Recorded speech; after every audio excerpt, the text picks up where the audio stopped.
What's up guys, macadii here, and today guys, my draft reveal for the PPL Division 1 Season 5. Now, I know normally I go really in depth with these analyses, talking about, what the potentials the mon has, why it pairs really well with maybe another mon, with some really good tactics I can pair with them. But for this, because of the high level of competition, and the fact that this draft is slightly different to most drafts that are normally drafted, it doesn't fit the sort of normal draft formula. It's got some hidden things up its sleeve that people just don't seem to have spotted yet. So rather than do my draft analysis, reveal all of it, especially when I want to do quite well in the PPL, hopefully, try and win it if I can. But we'll just have to see about that. At least, do well enough to, give myself some a pat on the back, if that makes sense. So we're going to do it more as just a reveal where I can show you guys the picks that I made, just some high level reasons of why I decided to pick them, and sort of go on from there. So we'll just jump straight in. Starting off, we've got Mega Pincer. I really wanted to give this guy a go for a really long time. Great setup potential, really powerful wall breaker as well. You can utilize him in sort of those different ways, which is really nice. And it's a real pain that every single team will have to prep really hard to make sure they don't get swept by SD Pincer, because it's an absolute beast if you let it set up from there. So I'm really excited to give it a go.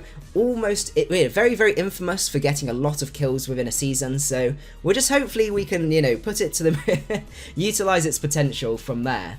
Next, we've got the Skarmory pick, which I'm really excited to give a go. Actually, I've never tried Skarmory. I've always had problems facing it, and it gives me nice hazard stack options. It gives me really good support in the form of defog, as I said, hazards as well, which helps Mega Pincer out a lot. Being able to, as I said, first of all, get rid of rocks for Mega Pincer, or I can just stack as many, hazards on the other side of the field as I can to help Mega Pincer sweep from there. It's given me, just basically just some nice bulk to start with, which is pretty good. And it also pairs really well with the next pick that I've got, which is Hitmon.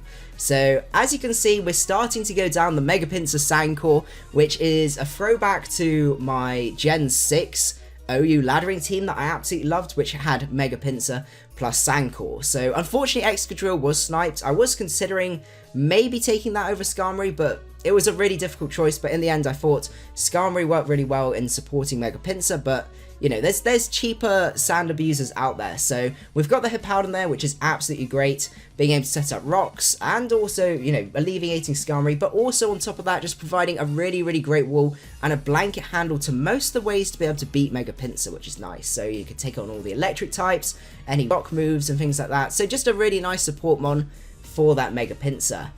Next, we got a Pokemon I'm really excited to give a go, and that is Vaporeon.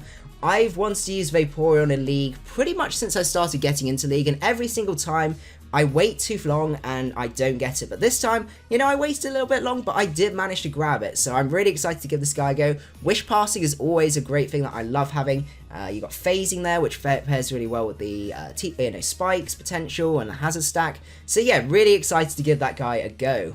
On top of that, the next pick was another one I wanted to give a go. I did want Superior to start with, just for that extra bit of speed, but Tangrowth was still on the table, and I can't turn down the opportunity to select this guy, because he is so tanky. Gives me a really great, opportunity to run him either as a physical wall or as a mixed wall. Absolutely hugely deep move pool, so really, lots of varied ways that I can run this guy. I could even, maybe run him offensive once or twice, but we'll have to see from there.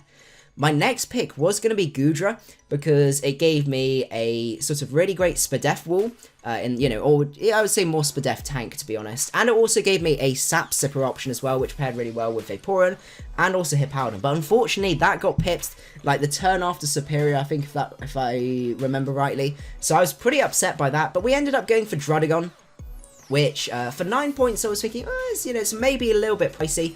But, it hits really hard, it's got great offensive potential. Not the fastest, my draft isn't turning out to be the fastest, but it's got some really good bulk going for it, which is really nice. Gives me another rocks option, so I always have a problem in my drafts where I don't draft enough rocks options. So at the minute, I seem to be doing pretty well, with lots of different options to be able to run stealth rocks, and being able to do that, unlock some of their other mons, where I don't have to use that move slot up, which is going to be really great. Next, I then wanted Mienshao, and unfortunately Mienshao then got sniped as well, so the mid-round was an absolute massacre for me, I must admit, but I decided to settle and, cut a few points out, because I think it was 12 points for Mienshao. I decided to go 8 points and grab Hitmonlee. I used this guy way back in the IEP League. If any of you guys remember that, shout outs to you. And he always put in so much work, and I'm really excited to have him back. It gives me a sort of semi-soft rapid spinner as well, which, you know, if I don't want to run Scum as a defogger, or just don't want to run it in general, and I just want to pop an extra little filler rapid spin on the back there, it just gives me that back option, which is always really nice from there.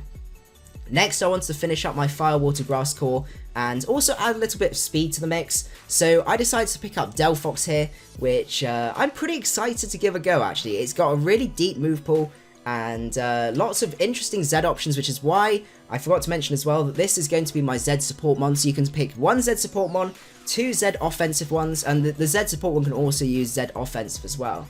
And he's got a great supportive move pool that I can then utilize from there.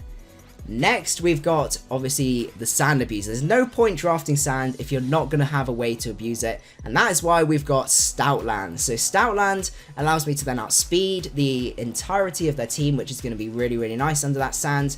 Hit like an absolute truck. If you've got a banded return on this guy, you really struggle to switch into it, unless you have a really good steel type, which, I've got hit powered and a few other ways to be able to deal with those guys, or I can run it Life Orb. It's got access to things like Intimidate, which is great. I'm pretty sure it gets Intimidate. Yeah. Which is going to be really nice, so I can run it, a more of a bulkier set if I don't want to bring sand. So I think, it's got some nice options. I also made that one my offensive Z move option, but just because it's got some nice options from there. Same as well with my Drudagon. Now I've only got a few points left, so I was trying to have a look around, trying to see what I needed. I needed some sort of fast electric, ideally maybe another immunity to electric types, which would be great, just so my draft can handle electric types really well. And I decided to settle up on Raichu, so that gives me a little bit more speed. As I said, my team is not particularly fast, so having a little bit more speed is always really nice, and gives me that really nice electric immunity, really deep move pool as well, so hopefully I should be able to get some work done with that guy. And then finally we have the god itself, the final pick, which I had 2 points left. I was looking around the board trying to work out what I wanted to do for those 2 points, and I spotted this guy. I spotted Basculin. Now you guys may think it's an absolutely terrible mon stuck down in PU and will be completely useless, but hopefully I can prove you guys wrong from there, because I think this guy has got a pretty good amount of potential. So there it is, guys. That is the squad for my PPL season. Hopefully it's going to put in work. As I said, I didn't want to go too much in depth of why I decided to choose them, or any of the synergy within there, just because there's some nice little hidden gems in there that hopefully I might be able to make use of. But hopefully you guys will be supporting me throughout the season. I'll be uploading this weekly. I think the uploads go up on Monday, if I remember rightly. So I think it starts on the 3rd, if I remember rightly. So it's not too far away from here. But anyway, I hope you guys did enjoy. If you did, don't forget to leave a like, and I will see you guys when the season starts. Macadii out.